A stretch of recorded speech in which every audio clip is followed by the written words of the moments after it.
पुंडलिक वरदे हरि विठ्ठल श्री ज्ञानदेव तुकाराम पंढरीनाथ भगवान की जय। प्रभु रामचंद्र भगवान की जय। पवनसूत हनुमान की जय। उमापति महादेव की जय। श्री नवनाथ महाराज की जय। 84 सिद्धनाथ महाराज की जय। अवधूत चिंतन श्री गुरुदेव दत्त। श्री नवनाथ भक्ति कथा सार अध्याय 32। श्री गणेशाय नमः। श्री सरस्वती नमः। श्री सद्गुरु रामचंद्राय नमः। श्री गुरुभ्यो नमः। ग्रंथकर्ते अध्यायाच्या सुरुवातीला जगाचा उद्धार करणारा, जगाला आश्रित असलेला, रुक्मिणीचा पती, दिनांचा बंधू, दयेचा सागर आणि देवादिदेव पंढरीश परमात्मा पांडुरंगाचा जय जयकार करू लागलेले आहेत। हे प्रभू, तू समर्थ असा आहेस, जे सुरवर आहेत त्या देवांचा तू देव आहेस। तरी आता कृपा कर आणि या ग्रंथाला पूर्ण करण्यासाठी मला आशीर्वाद दे। मागच्या 31व्या अध्यायामध्ये चौरंगीनाथाला तपासाठी बसवलं। गोरक्षनाथ आणि वचेंद्रनाथ गिरनार पर्वतावरती पोचले पण अतिशय आनंदभरीत, अतिशय प्रेमानं मच्छिंद्रनाथांनी दत्त महाराजांच्या पायावरती डोकं ठेवलं। दत्त महाराज आणि मच्छिंद्रनाथ, गुरु आणि शिष्याची भेट झाली। दोघंही आनंदामध्ये बुडून गेले। मग मच्छिंद्रनाथांना दत्त महाराजांनी हृदयाच्या ठिकाणी कवटाळून धरलेला आहे। म्हणू लागले की माझे डोळे हे पाडसा तुझ्या मार्गावरती लागलेले होते। जसं चंद्राचं आगमन झाल्यानंतर पौर्णिमेच्या दिवशी समुद्राचं पाणी हे उचंबळलं जातं, त्या पद्धतीनं तुझ्या मार्गाकडं बघून माझे डोळे, माझं मन हे तुझ्याकडं वेधलेलं होतं। तरी आता असो कसे हे पाडसा, आज तुम्हाला भेटलेला आहेस। तरी हे वासा, आता इथून पुढं मला सोडून तू जाऊ नको। अशी धृती वृत्ती एक झालेली आहे। जसं पाणी पाण्यामध्ये मिसळतं आणि तशी अवस्था झालेली आहे। मग नाना गोष्टीचा विचार करू लागलेले आहेत। तीर्थयात्रा, योग संयोग, सुख दुःख सर्व एकमेकांना सांगू लागलेले आहेत। आणि मग आसन, वसन, भोजन, शयन हे सदा सन्निध राहून करू लागलेले आहेत। जसं आपलं लहान बाळ असावं आणि त्या लहान बाळाला आई सोडून एक क्षणभर सुद्धा राहत नाही, तशा पद्धतीनं मोह उत्पन्न झालेला आहे। 6 महिने गिरनार पर्वतावरती गोरक्षनाथ आणि मच्छिंद्रनाथ राहिलेले आहेत। आणि मग त्याच्यानंतर गोरक्षनाथ म्हणू लागले की आपल्याला आता तीर्थयात्रेला जावं लागेल। आणि मग दत्त महाराजांना विचारलं गेलेलं आहे, म्हणू लागलेले की आता तीर्थयात्रा करावी आणि साधूचं दर्शन घ्यावं। तरी आता आम्हाला आज्ञा द्यावी, आम्ही या पृथ्वी तलावरती तीर्थयात्रा करून परत माघारी येतो। संगम प्रवाहाच्या ठिकाणी साधू असतात, तरी याच निमित्तानं आम्ही जन्म घेतलेला आहे। सकळ सर्व जगाचं अज्ञान नाहीसं करण्यासाठी आपला अवतार आहे, असं गोरक्षनाथांनी म्हटल्यानंतर दत्त महाराज हे मान हलवू लागलेले आहेत आणि पुढचं भविष्य जाणलेलं आहे। अवश्य पाडसा असं म्हणून मग अतिशय प्रेमानं दोघांचीही दत्त महाराजांनी बोळवण केलेली आहे। दोघेही पर्वताच्या खाली उतरलेले आहेत आणि दोघांनीही नमन केलं। आणि मग मार्गाने चालत जात असताना त्या पर्वताकडं क्षणोक्षण मच्छिंद्रनाथ हे पाहू लागलेले आहेत. माझा प्राण अंतरला गेलेला आहे आणि प्रेमाचे अश्रू डोळ्यामध्ये आलेले आहेत. पुढे पाऊल टाकू लागले. अशा पद्धतीनं गुरु आणि शिष्य हे अंतरले गेलेले आहेत. आणि मग काशीपुरीचा मार्ग धरलेला आहे आणि ते दोघं चालू लागले.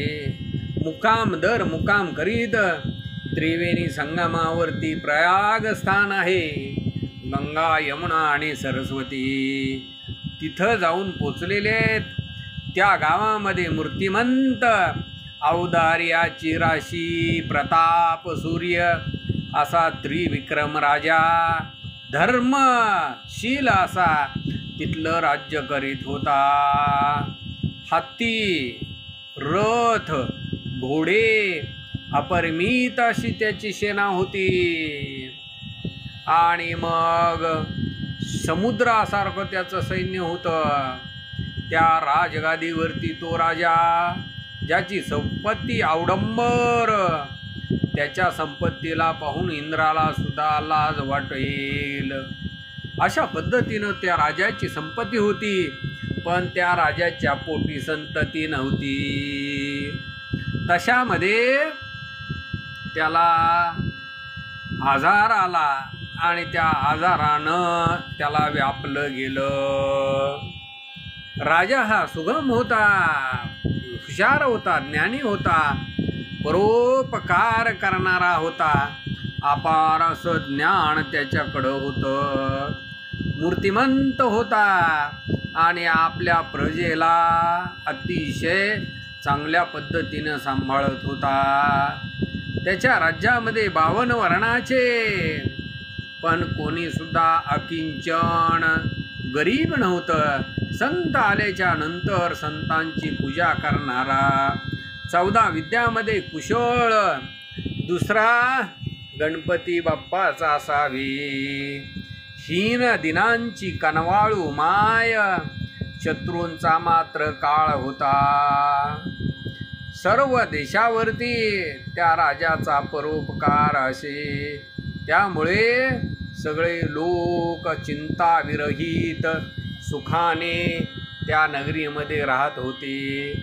असा तेज स्थित तो राजा, तो देश आणि त्या देशामध्ये गेलेले आहेत. तिथले सगळे नर नारीनर अगदी सुखाने राहत होते. अशा पद्धतीनं त्या राजाची गृहस्वामिनी जी होती, जी राणी होती, ती ज्ञानखाणी होती, पतिव्रता होती. विजेसारखं तिचं तेज होतं. षड्गुण ऐश्वर्य गुणी गुणस्वी अशी त्याची बायको होती. तो राजा अतिशय उत्तम होता आणि संसार नेटानं हाकणारा असा होता. अशा पद्धतीनं तो राज्यकारभार चाललेला ते राज्य होतं. पण त्या राजाला काय झालं तर झरेनं तो व्यापला गेला. म्हणजे वय जास्त झालं, म्हातारपण त्याला येऊ लागलं आणि त्याच्यामुळं त्याच्यामध्ये भय निर्माण झालं. तो चिंतेमध्ये पडला. राजा म्हणू लागलेला आहे, ही सगळं ऐश्वर आहे, पण मला मात्र जरेनं म्हातारपणानं गाठलं गेलेलं आहे. कोण दिवस कसा येईल आणि ही संगती सोडावी लागेल अशी चिंता व्यापली आणि त्या राज्याची आयुष्यभरती झाली. शरीर हे तप्त झालेलं आहे आणि त्याच वेळेला त्या राजाला मृत्यू प्राप्त झाला. तो राजा परलोकाच्या ठिकाणी गेला. प्राण सोडून शरीर जमिनीवरती पडलेला आहे. तो आकाश मार्गानं निघून गेला आणि मग त्याचं प्रेत तिथं पडलं. सर्व राज्यामध्ये आकांत झालेला आहे. पवित्र अशी त्याची रेवती नावाची बायको अट्टहास करून रडू लागलेली आहे. त्याच रीतीनं त्या नगरीमधले सगळे लोक रडू लागले. त्रिविक्रम राजाचे गुण आढळून आक्रोश करू लागलेले आहेत. पुन्हा या राजासारखा राजा दुसरा होणार नाही असा अट्टहास घरोघरीचे लोक करू लागलेले आहेत. पुरुष स्त्रिया सर्व दुःख संपन्न झालेले आहेत आणि त्याच वेळेला त्या गावामध्ये गोरक्षनाथ आणि हेमचंद्रनाथ पोचले. ते क्षेत्र म्हणजे महान असं प्रयाग स्थान आहे. त्या प्रयाग स्थानावरती गोरक्षनाथ आणि हेमचंद्रनाथाची स्वारी गेलेली आहे. तेव्हा त्यांनी पाहिलं घरोघरीचे लोक दुःखामध्ये निमग्न झालेले आहेत, शोककुलित झालेले आहेत.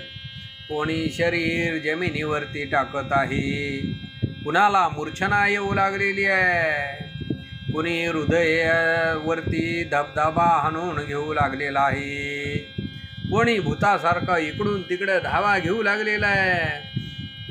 आहा म्हणून शरीर जमिनीवरती टाकू लागले.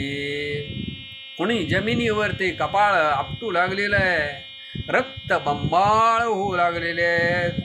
आहा विक्रम राजा सोडून कसा गेला असं म्हणू लागले. अशा पद्धतीनं एकच आकांत झालेला आहे. सर्व स्त्रिया आणि पुरुष बोलू लागलेले आहेत, दुःख करू लागलेले आहेत. ते हेमचंद्रनाथांनी पाहिलं, अंतःकरणामध्ये अतिशय कळवळलेले आहेत. सहज चालत असताना जागोजागी उभा राहिले. त्या राजाचे गुण सगळे लोक आठवून रडू लागलेले आहेत. धर्मप्राज्ञिक राजा आणि हे श्रवणाला पडलं गेलेलं आहे. त्यावेळेला हेमचंद्रनाथ मोहधरीमध्ये निघाले. अतिशय मोह त्यांच्या अंतःकरणामध्ये निर्माण झाला. म्हणू लागले, धन्य पुरुष ज्याच्यासाठी एवढं जग दुःख करू लागलेलं आहे, हे सगळं जग दुःखी झालेलं आहे. तो राजा धन्य आहे. याच्यासारखा राजा उपकारी कुठंही पाहिला नाही. तरी हा असा भला राजा या पृथ्वी तलावरती होता. तरी आता याला पुन्हा आणून याचा देह संग करावा असं स्वचित्तामध्ये योजलेलं आहे. आणि त्या राजाचं आयुष्य पाहिलं त्यावेळेला तितक्यामध्ये हेमचंद्रनाथाने पाहिलेलं आहे. हेमचंद्रनाथांच्या असं लक्षात आलं की त्या राजाचं आयुष्य संपलेलं आहे. राव हा जीवित्वपणाला संपलेला आहे, ब्रह्मचैतन्यामध्ये एक झालेला आहे. असं अजित्व त्याचं हरपलेले आहे. मग मुळापासून बीज नसेल तर मग त्याची उगवण कशी होणार आहे? जीवित्वच नाही आणि मग राजा पुन्हा परत कसा येईल? मग हेमचंद्रनाथ स्तब्ध झालेले आहेत. गावातून बाहेर परतू लागले.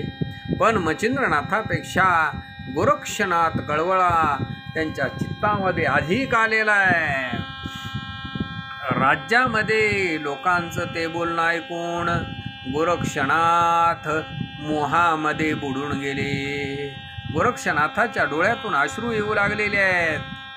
गावामधल्या लोकांची परिस्थिती पाहिलेली आहे. गावातल्या लोकांचं दुःख ऐकलं आणि गावाच्या बाहेर आले. महादेवाचं मंदिर पाहिलेलं आहे. ते एकांत स्थान पाहून ते महादेवाच्या मंदिरामध्ये गेले. पलीकडं मोहान व्याप्त झालेले सगळे लोक प्रेताचा संस्कार करण्यासाठी त्या स्मशानभूमीमध्ये आले. चौघांच्या खांद्यावरती प्रेत घेऊन ते महादेवाच्या मंदिराजवळ आले. बरोबर अपार असे लोक शोक सागरामध्ये बुडून गेलेले दुःख करू लागलेले आहेत आणि ते अतिशय दुःख, किती दुःख करू लागले तर प्राण आटून जाईल आणि मग त्या राजाच्या प्रेताला कवटाळू लागले. याच पद्धतीनं गावोगावीचे जण ही वार्ता ऐकून धाव घेऊ लागलेले आहेत, आक्रोश करू लागलेले आहेत. आपल्या जवळचा कुणीतरी गेला अशा पद्धतीनं तेही आक्रोश करू लागले. हे गोरक्षनाथांनी पाहिलं. गोरक्षनाथ चित्तामध्ये अतिशय कळवळलेले आहेत.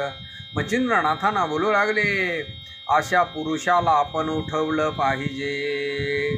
ती वाणी मच्छिंद्रनाथांनी ऐकली आणि गोरक्षनाथांना म्हणू लागलेले की हे गोरक्षा, उगी शांत बस.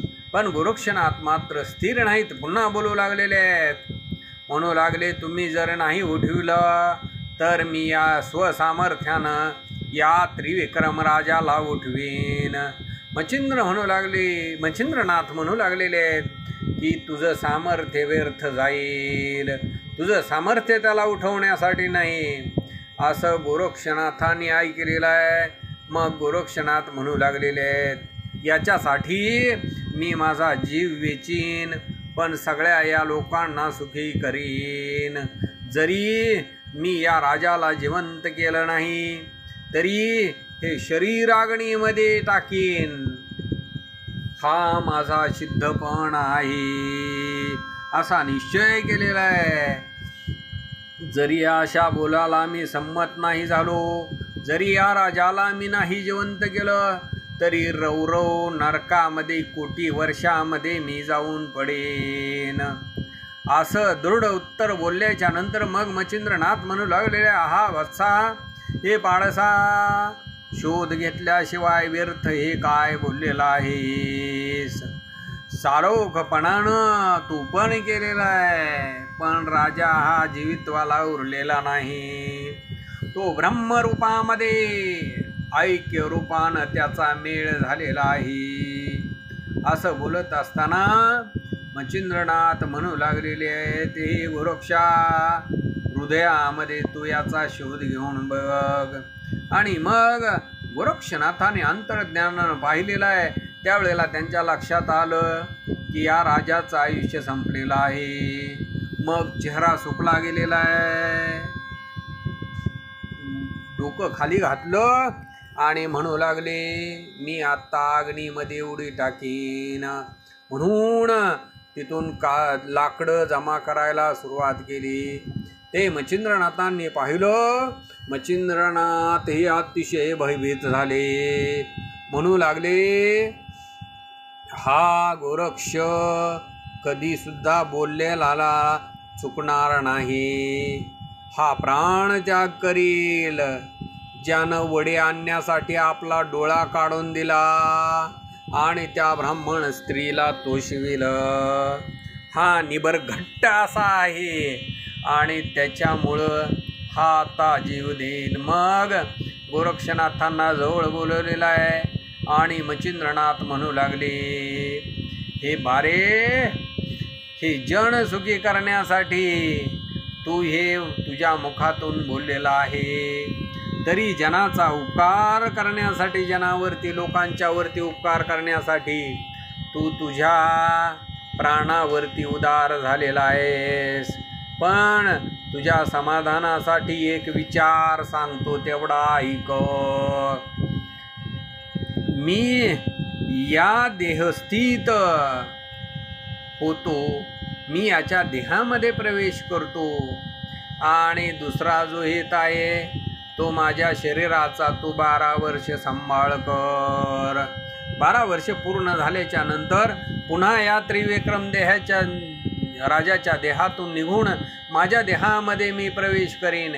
जगाचं कल्याण करू आणि जगावरती उपकार करू. असं मच्छिंद्रनाथांनी बोलल्यानंतर गोरक्षनाथ अवश्य म्हणू लागलेले आहेत. मग शीघ्रपणानं मच्छिंद्रनाथांनी स्वतःचं शरीर सोडून दिलं आणि त्या राजाच्या शरीरामध्ये प्रवेश केलेला आहे. त्या स्मशान वाटिकेमध्ये त्रिविक्रम राजाला अंत्यसंस्कारासाठी नेलेलं आणि तिथंच तो राजा मच्छिंद्रनाथांनी प्रवेश केल्याबरोबर स्मशानभूमीमध्ये उठून बसलेला आहे. ते सगळ्या लोकांनी पाहिलं. सगळ्यांना अतिशय आनंद झाला. जशा पक्ष्यांचा ठाव असतो आणि मग या वृक्षावरून त्या वृक्षावरती जातो, त्या पद्धतीनं जसं पक्ष्यांनी स्थलांतर करावं तसा मच्छिंद्रनाथाच्या स्वतःच्या देहातून त्या त्रिविक्रम राजाच्या देहामध्ये प्रवेश केला. लोक म्हणू लागले, आमच्या प्रजेसाठी हरिहराचं, भगवंताचं आणि महादेवाचं मन सुद्धा मोहित झालं आणि म्हणून त्यांनी सुप्रसन्न होऊन राजा आम्हाला परत दिला. म्हणून तर हा आमचा राजा जिवंत झाला. एक म्हणू लागले, आयुष्य होतं, काळानं जीव हरण केला होता, चुकून जीव नेला म्हणून पुन्हा माघारी आणून सोडला. म्हणून तर हा आपला राजा जिवंत झाला. अशा पद्धतीनं पुष्कळ प्रकरणानं लोक आनंदानं बोलू लागलेले आहेत. आणि मग परम आनंद होऊन सगळे लोक स्वस्थानाला परत गेले. विधिवत असा सोन्याचा पुतळा करून स्मशानभूमीमध्ये त्याचं दहन केलं आणि मग आप्तजनासहित सगळे आपापल्या घरी माघारी निघून गेले. इकडं महादेवाच्या मंदिरामध्ये सत्शिष्य महाराज गोरक्षनाथ आपल्या गुरुचं प्रेत रक्षण करण्यासाठी ठिकाण शोधू लागले. तेवढ्यामध्ये तिथली त्या मंदिरातली पुजारीण ती शैव जातीची होती. तिला बोलावलेलं आहे आणि सर्व वृत्तांत तिला सांगितला. गोरक्षनाथ म्हणू लागलेले, हे माये, या राजाकरिता प्रजेची ममता धरून माझे गुरु मच्छिंद्रनाथ त्यांनी राजदेहामध्ये प्रवेश केलेला आहे. तरी आता माझ्या या श्रीगुरूचं प्रेत आहे, याचं रक्षण कुठं कसं करू? जरी तुला काही माहीत असेल तरी तो ठिकाणा मला सांग. ठिकाणा म्हणशील तर कसा? गुप्त, या जगामध्ये कुणालाही कळता कामा नये. 12 वर्ष पूर्ण झाल्याच्या नंतर माझे गुरु पुन्हा त्या त्रिविक्रम राजाच्या देहातून या देहामध्ये प्रवेश करतील आणि माझे गुरु पुन्हा जिवंत होतील. तरी तू असा मनामध्ये ठाव सांग की या प्रेताचं दृढ असं रक्षण व्हावं आणि मग गुप्त अशी जागा तू मला दाखव. तरी या कर्माला साक्षभूत तुझा आणि माझं चित्त आहे. ही गोष्ट जनामध्ये कुणालाही कळता कामा नये. जर ही गोष्ट कुणाला कळाली तर मग मात्र फार मोठा विक्षेप वाढला जाईल. तरी आता या चिंतेमध्ये हा जो देह आहे, धैर्यजळाच्या प्रवाहामध्ये याला गुप्तपणानं रक्षण करावं लागेल. असं गोरक्षनाथ बोलल्याच्या नंतर ती शैवराणी जी होती, ती गुरुवीण होती, ती म्हणू लागलेली आहे काही हरकत नाही. तिनं त्या महादेवाच्या मंदिरामध्ये नेलेलं आहे आणि गुप्त गुहार ते गोरक्षनाथांना दाखवलं. ते गुप्त अशी गुहा त्या जगामध्ये कुणालाच किंचितसुद्धा माहीत नव्हती. ते तिनं गोरक्षनाथांना दाखवलं. गोरक्षनाथ हे अतिशय आनंदी झाले आणि मग त्या गुहेच्या मुखातलं जे काही दगड होते ते बाजूला काढलेले आहेत आणि उत्तम असं ठिकाण ते प्रेत ठेवण्यासाठी आहे, ते शरीर ठेवण्यासाठी आहे. हे गोरक्षनाथांना पटलं गेलं. त्या गुहेमध्ये मच्छिंद्रनाथांचं ते शरीर ठेवलेलं आहे, मुखावरती आच्छादन घातलेलं आहे आणि मग पुन्हा परतून मंदिरामध्ये आले. त्या शैवकांते बरोबर जवळ त्या गुरुनी जवळ गोरक्षनाथ म्हणू लागलेले की 12 वर्ष या प्रेताचं रक्षण निश्चितपणानं कर. तरी हे शरीर कसं आहे, साचुकार आहे. हे अवतारी पुरुषाचं शरीर आहे. 1 दिवस 1 वर्ष नाही तर 12 वर्षाचा असा निश्चय आहे असं त्याला सांगितलेलं आहे. गोरक्षनाथ म्हणू लागलेलं आहे हे शुभानानी हा चिरंजीव असा देह आहे, हा अवतारी पुरुषाचा देह आहे. त्याच्यामुळं या शरीराला काहीही बाधा होणार नाही. तरी हा देह नाशरहित आहे. माया प्रलयवंत हे जग आहे, पण असा मात्र हा हे शरीर नाही. तरी हे जननी हे माय हे माऊली ही गोष्ट गावामध्ये लोकांमध्ये कुणाला कळू देऊ नको. अशा पद्धतीने तिला सांगितलं. दोघंही शांत बसलेले आहेत. त्याच वेळेला इकडे राजा नगरीमध्ये पोचलेला आहे, पण तो त्रिकाळ ज्ञानी अजिबात प्रजेच्या जवळ सासरत नाही. माहितगार असल्यासारखा पूर्वीचाच राजा तसं तो वर्तन करू लागलेला आहे. राजभवनाच्या ठिकाणी आलेले आहेत.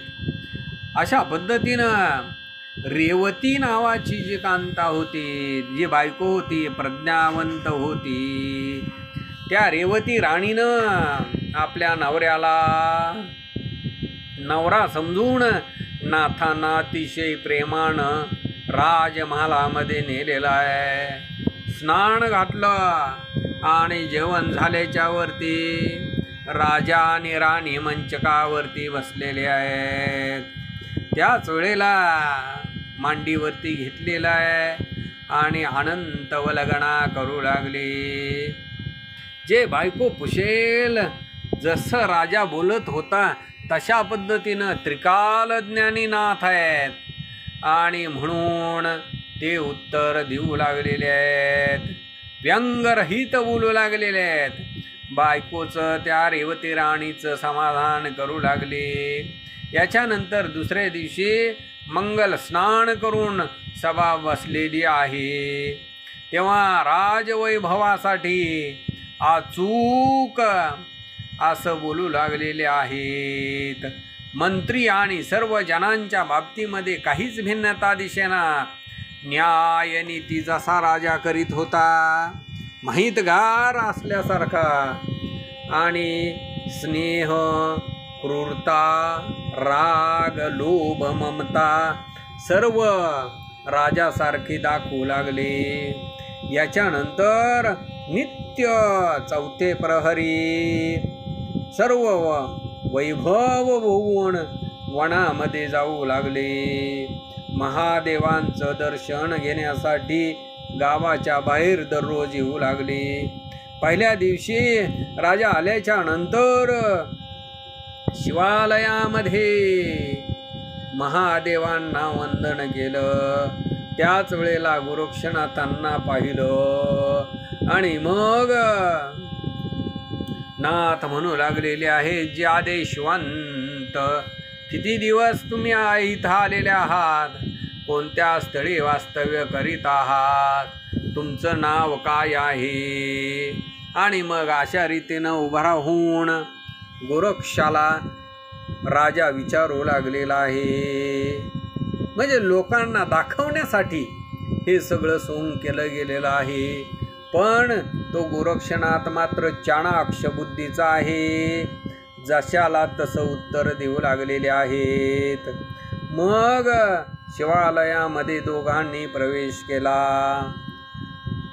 गेल्या महादेवाच्या मंदिरामध्ये प्रवेश केल्यानंतर गोरक्षनाथांना घेऊन एकांतामध्ये गेलेले आहेत आणि शिवालयामधला जो काही एकांतवास आहे तिथं राजा गोरक्षनाथांना विचारू लागले. हाताच्या खुणीनं म्हणू लागले की देह हा कुठं ठेवला गेलेला आहे, कशा रीतीनं त्याचं रक्षण आहे, त्याच्यासाठी ठिकाण कोणतं आहे.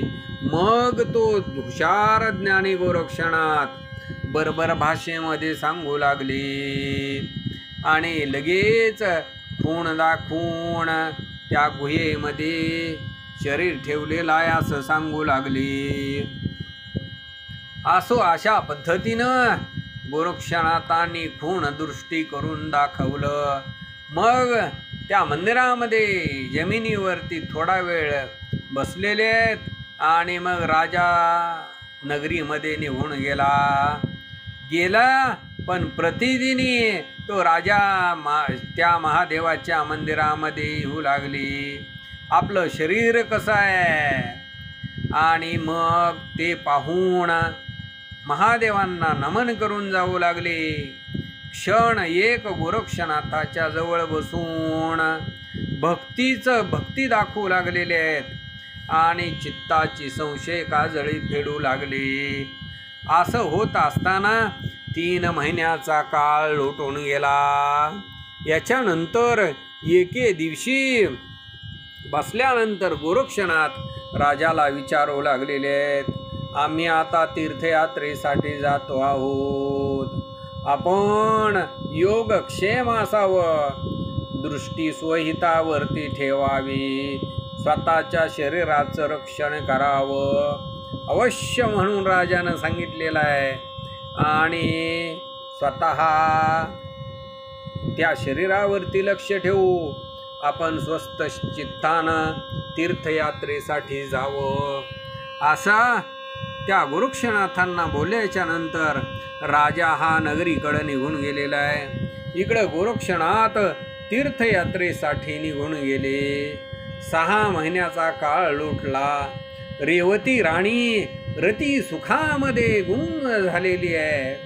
ऋतुकाळ जवळ आलेला आहे आणि मग त्याच वेळेला रेत गर्भानं ती गरोदर झाली. दिवसेंदिवस 9 मास लोटून गेले आणि मग त्या गर्भाला सुदिन प्राप्त झालेला आहे. रेवती राणी ही प्रसूत झाली.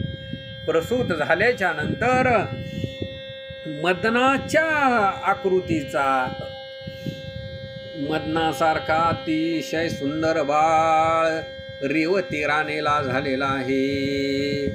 बाळ तो कसा सूर्यासारखं तेज. त्यालाही 12 दिवस लोटून गेले. आनंदाचा उत्सव झालेला आहे.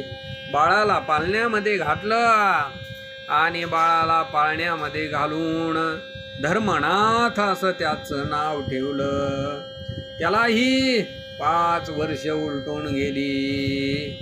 त्यावेळेला एके दिवशी शिवालयामध्ये महादेवाच्या मंदिरामध्ये पूजेचं ताट घेऊन ती रेवती राणी महादेवाच्या दर्शनासाठी गेली.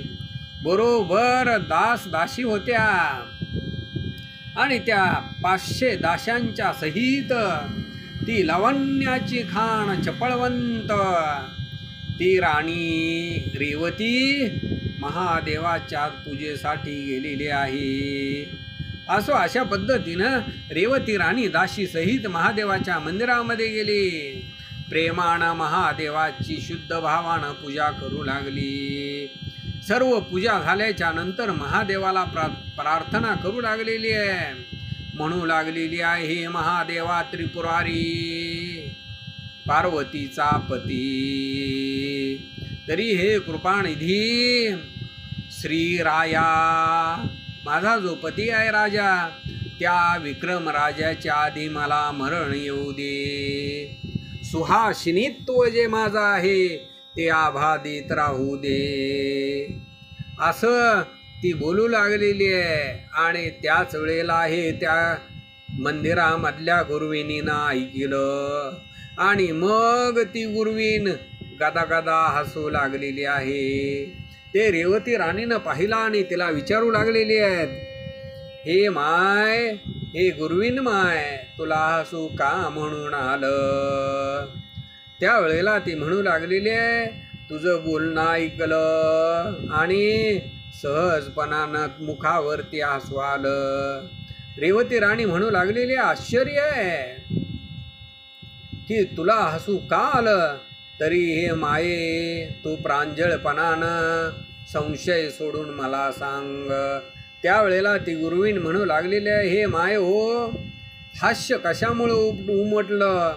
तर तू जे आत्ता बोललीस तो विपर्यास ऐकला आणि मग मला हसू आलं.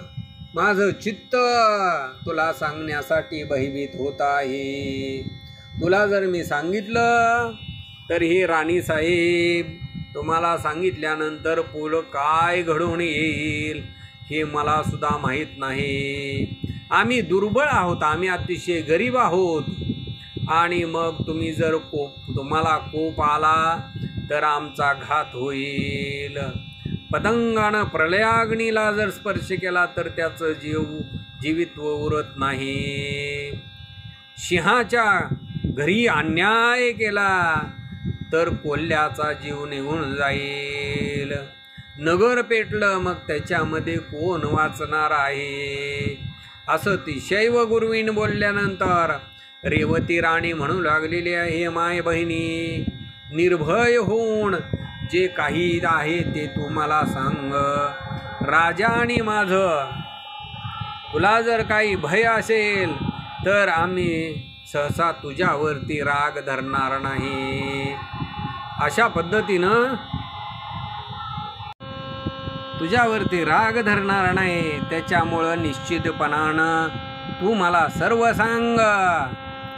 असं म्हटल्याच्या नंतर ती गुरुवीण म्हणू लागलेली आहे की राणीसाहेब, तुम्ही मला वचन द्या. आणि मग रेवती राणीनं त्यावेळेला त्या शैव गुरुविणीला वचन दिलेलं आहे, सर्व संशय हरून तू काय असेल ते मला सांग, प्रांजळपणानं सांग. असं म्हणू लागली. त्यावेळेला तिनं सांगितलेलं, आपण एकांतामध्ये जाऊ, या दासींच्या समोर सांगता येणार नाही. आणि मग ती रेवती राणी आणि ती गुरुवीण एकांतामध्ये गेलेल्या आहेत. एकांतामध्ये गेल्यानंतर ती गुरुवीण सांगू लागलेली आहे, म्हणू लागलेली आहे, हे माये, तू सवाशीन स्वदेहाला समजतेस, पण असं काही नाही. राजा त्रिविक्रम हा मृत्यू पावला. त्याच्या देहामध्ये मच्छिंद्रनाथांनी प्रवेश केला आणि त्यांचा स्वतःचा देह या महादेवाच्या मंदिरामध्ये ठेवलेला आहे. मग त्याचा शिष्य गोरक्षनाथ त्या गुहेमध्ये ठेवून 12 वर्षाचा नेम करून तीर्थयात्रेला निघून गेले.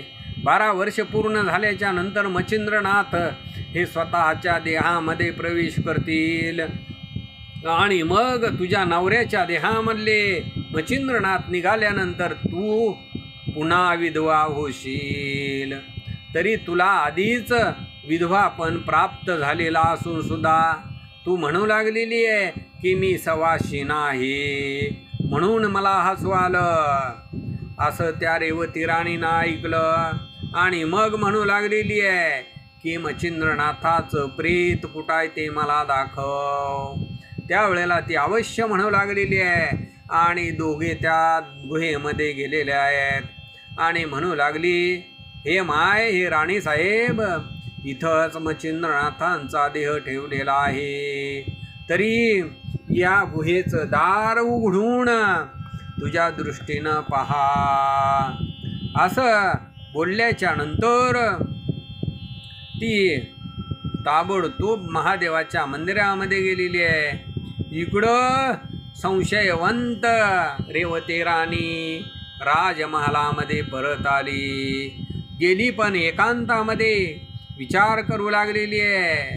चित्तामध्ये म्हणू लागलेली आहे, जो पतिव्रतेचा नियम आहे दैवाच्या करून नाडला गेलेला आहे, नाहीसा झालेला आहे.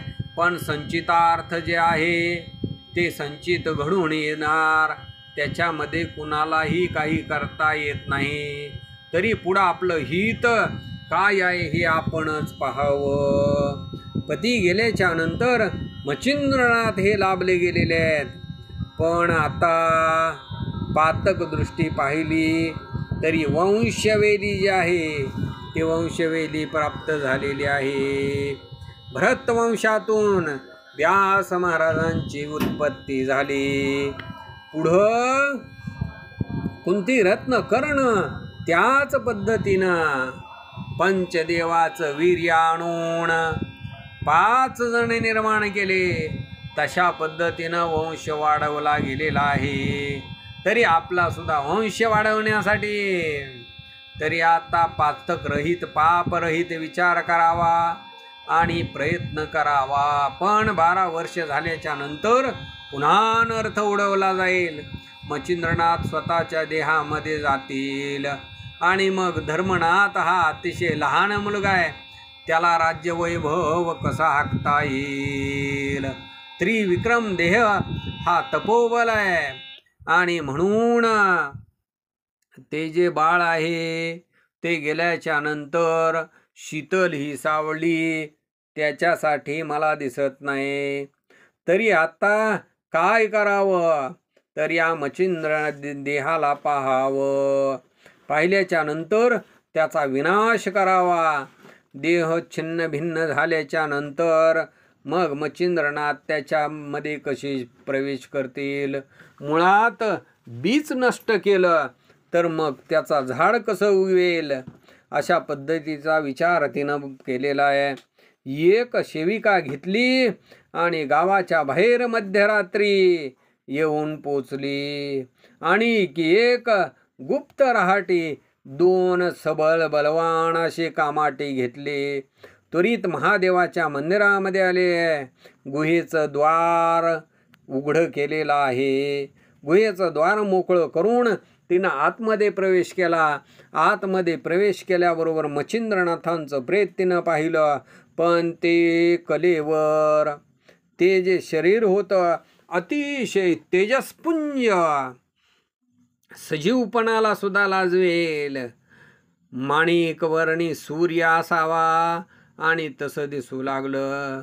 अशा पद्धतीनं ते तेजोराशी शरीर मग शस्त्र हातामध्ये घेऊन त्याचे तुकडे तुकडे करून बाहेर काढले गेलेले आहेत आणि मग ते सर्व तुकडे भाग वनामध्ये नेऊन विखरून जागोजागी फेकून दिले, टाकले. पण त्याच वेळेला रजाची मिळवणी होणार नाही अशा पद्धतीनं जागोजागी टाकून ती जी राणी आहे रेवती राणी स्वस्थानाला निघून गेली. त्या गुहेच्या दाराचं मुख पुन्हा झाकून टाकलेलं होतं. अशा पद्धतीनं करून काय घडलेलं आहे हे काहीच माहीत झालं नाही. इकडे पार्वती माता ही कैलासावरती जागी झालेली आहे आणि मग प्रत्यक्ष बोलू लागलेली आहे, हे महादेवा, हे महाराजा, जाग व्हा. विपरीत असा पंथ घडला गेलेला आहे. अघटित घडलं. तुमचा मच्छिंद्रनाथ स्वतःचा देह सोडून त्या रेवती राणीच्या नवऱ्याच्या देहामध्ये गेला. पण त्या रेवती राणीनं येऊन मच्छिंद्रनाथांच्या देहाचा विध्वंस केला. असं पार्वती मातेचं बोलणं महादेवानं ऐकलं. महादेव खडबडून उठलेले आहेत. अंतर्दृष्टीनं पाहिलं तर मच्छिंद्रनाथांच्या देहाचे तुकडे केले आणि मग पार्वती मातेला महादेव बोलू लागलेले आहेत. म्हणू लागली, माझाच प्राण गेला. हे उमे, यक्षिणींना बोलावून सर्व शरीर गोळा करून आण. हाड त्वचा मांसासहित जे रती भाग आहेत ते सगळे वेचून या कैलासामध्ये माझ्याकडं पाठवून दे. अवश्य म्हणून जगाची आई पार्वती माता तिनं यक्षिणींना बोलावलेला आहे. कोटी चामुंडा त्यावेळेला आलेल्या आहेत आणि त्या सगळ्या पृथ्वी तलावरती आल्या. त्यांना पाहून पार्वती माता माय भवानी त्यांना कार्य सांगू लागलेली आहे की मच्छिंद्रनाथांचं शरीर त्या वनामध्ये जागोजागी टाकलं गेलेलं आहे आणि मग ते सर्व जमा करून घेऊन या.